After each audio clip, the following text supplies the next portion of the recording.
This is for you perverts, a build that slaps Belial in seconds.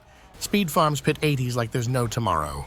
One that doesn't use any mythics or hard-to-obtain gear. Yes, that's right.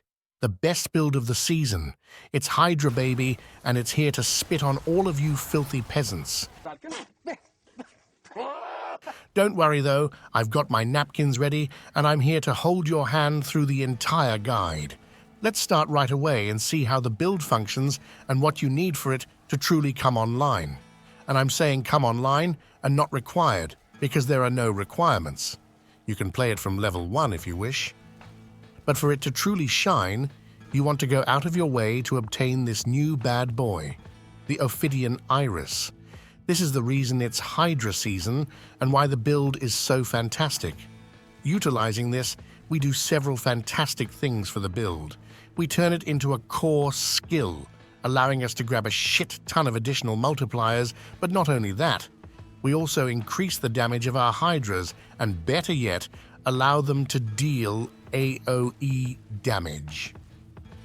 Because that's something this build has previously lacked, but that's all gone now because the Ophidian Iris is here. Now, to boost the damage bonus out of this world, you can see that its damage increases with additional Hydra heads, so that's the first thing you want to do when you get to the end game. What, Mr. Big Penis Man? Temper them on your two-hander, obviously, and for every masterworking crit you manage to achieve on the Hydra heads, you're going to see your damage increase substantially per crit. Because this is where a large sum of your damage will come from, and it's the reason Makuna is miles ahead of us casuals with this build.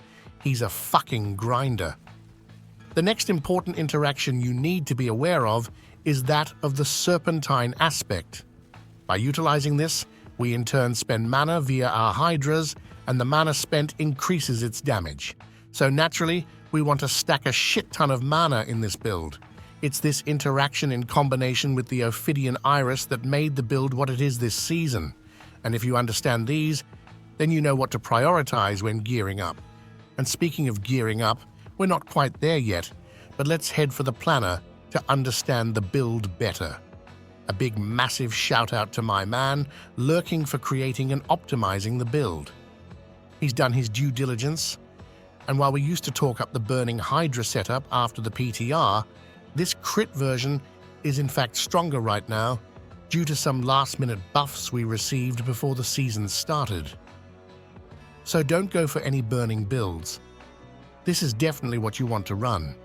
You also have a bunch of different setups here so you can progress along when your gear improves, but for this one, we'll focus on the non-mythic version. Alright, let's start with the skills. You're going to use ice shards for all setups other than the no-brain Shaco setup. This is due to the hail of Verglar being absolutely disgusting. You're not really spamming Hydras, so there's still room to spam something, and that's where you can weave in the ice shards for this helmet to trigger. And not only that, the stats on it are, well, pretty goddamn bonkers. Let's just leave it at that. Next, Hydra, obviously. You'll have 2 up at a time, so that's what you'll do. You'll see how many you have up when you view your skill bar. Ice Blades. Oh, what a lovely skill. This not only grants you vulnerable and additional multipliers in the skill tree, but it also increases your attack speed. And this attack speed is in the second attack speed bucket, granting your Hydra bunch of additional hits. Next is Ice Barrier, pretty much mandatory to not fucking die El Mao. Teleport for mobility and damage reduction, as well as having a lightning skill for Tal Rashes later on. And finally, Flame Shield, because we need to avoid dying to annoying ass boss mechanics. When it comes to the enchantments, you can swap out the Hydra enchant for teleport if you want mobility, but you'll lose damage, especially since there's a nasty Paragon node we'll utilize. But definitely worth it for dealing with easier content, and that's what I'd recommend for most in this game. For the other one though, you need the familiar as to gain its damage multiplier. Alright friends, onto the gear. Again the Verglass, and focus on masterworking the intelligence, it's multiplicative. You target farm this unique from Grig and Urivar. Next you go for a defensive aspect, The concentration is a good option, but you want to move away from this as fast as possible and get yourself a Shroud of False Death, as it's going to grant you a huge boost in damage. But for now, just get a placeholder item with some defenses on it until you get your mythic. For the gloves, we go with the Battlecaster's aspect. This is a pretty crazy aspect, stacking up 10 ranks over time to our hydras as long as you let them attack. So let them do their thing, will ya? Other than that, core ranks is your highest priority, which, if you remember, is due to us turning our hydra into a core skill via our amulet. Next, the axial conduits. But these are chain lightning pantaloonies. What gives?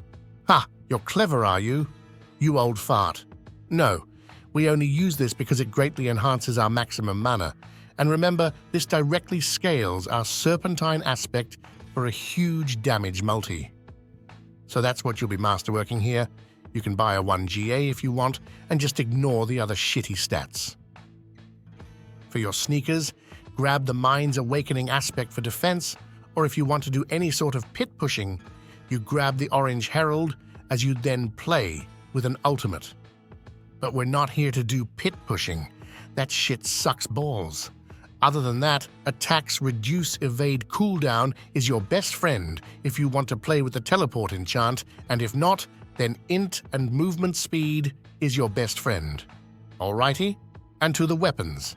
Here, by far the most important, is that you get a good Hydra head temper, as this will scale your Ophidian Iris massively. And for masterworking, I'd prioritize hitting these first as well. Other than that, getting a good focus with max resource and cooldown reduction is great, and finalize it all by slapping on the Serpentine and Firestarter aspects for a large damage bonus. When it comes to the amulet, this is the only must-have item, and it drops from the greater Uber bosses, Duriel, Andy, and the dog that is. Prio 1 is getting a good aspect roll it, and Prio 2 is getting a GA on the Primordial Binding. Finally, the rings. Talrasha for the massive damage bonus, and the Flashfire aspect for an absolutely disgusting damage multiplier. And with that, we're done with the gear. Nicely done, friends. You've deserved a quick break. Go for a stretch and lube up your hemorrhoids, because we're going to be here for a while. Next on the agenda, we have some goodies, starting with the runes. Igni and Chair boost the amount of summons you have up, which in turn will increase your damage in the skill tree, and it also has an added benefit of granting you some friends.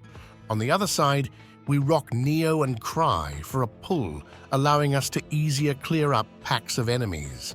For the seasonal powers, we have the Cosmic Anomaly together with Floaty Bobble. We then slap on the Smoldering Ember for the fire damage bonus, along with Fractured Core to delete those annoying resistance auras, and the Tranquil Stone for Unstoppable. Lovely. And finally, the jewels. Scornful Light for Big Dam, Reverie Horn for Big Dam, and Idol from Below for Big Dam, because Big Dam equals... what? You know, say it out loud, scream it at the top of your lungs. Damn friends, we're late. It's already skill tree, a goddamn clock, and you know it, baby. Basics? Nah. Ice shards? Yeah. Along with elemental dominance and devastation for some damage. Next we go for our flame shield and ice barrier for defense, of course, along with teleport for mobility and our lovely class cannon to kill ourselves. We then head on over to grab Hydra and its lovely upgraded crit bonuses. This is one of the reasons the Hydra crit version surpassed Burn this season. Other than that, Ice Blades for Giga attack speed, along with Familiar for its damage bonus, along with all of these lovely bonuses for damage reduction, and perhaps most importantly, Primordial Binding. The idea here is to get as many ranks as possible of this passive, along with getting as many summons out as possible on top of that, granting us a big-ass multiplier to our damage and capping our movement speed. After that, it's time for some damage and crit multipliers before we head into the ultimate tree to grab all of its damage multipliers and cooldown reduction. If you're pushing, then you'd also grab Inferno, as it's a 50% damage increase for us. And finally, the key passive. ESU's Ferocity is a damn good option for Crit Hydra, granting some much-needed crit damage. And with that, we're done with this shit. Let's head for the Paragons, and we'll finish this guide in style. Lurkin is my man, and he's the man of Paragon boards, so just follow along and you'll do just fine. You should focus on getting all the glyphs and legendary nodes first, followed by the rare and magic nodes once you've obtained all of them. And starting us off, we have Tactician, a great damage bonus, and it boosts nearby int nodes. We then grab Enchantment Master, which is now one of the best nodes out there, from previously being trash. Here we also socket Elementalist for the added non-physical damage. Grab Searing Heat next for its 60% bonus, and socket Pyromaniac with ease. After that we have Fundamental Release, which is a lovely 50% damage bonus, and socket Destruction for big stonks, and finish it all off with Frigid Fate and Conjurer for a massive conjuration skill bonus, a quick and dirty Paragons. But I know you lazy bastards usually skip it, so you don't leave me any choice. Before we get good, let's just quickly show you that the mercenary that we're using is Subo as per usual. He's the fucking man, remember? And Variana is the only damage bonus, granting us some much-needed attack speed. And with that, it's time to get good, friends. Let's do it. The playstyle here is easy and silky smooth, don't you agree, Mr. Lurkin? Subscribe to Paragaming right fucking now. Agreed. So this is how it plays. Ice Blades, Ice Barrier, and Teleport are used whenever it's off cooldown, for both damage and defense, simple as that. When it comes to the other skills, you first have Flame Shield, which is used when you need to get out of trouble, and most importantly, Ice Shard and your Spitting Machine. It's rather simple though. You summon 2 hydras, your maximum, at a place where they can deal the biggest stonks possible. When that's done, all there is to do is to spam ice shards. Simple as that. And now, my friends, we're done with this one. Now, before you leave, I'd just like to show that the Crimson Market are giving away this banger PC tomorrow. It's free to enter the giveaway using the golden ticket, so don't miss out on that one. And if you miss out on it, well then you'll have to sign up and wait a month for the next giveaway.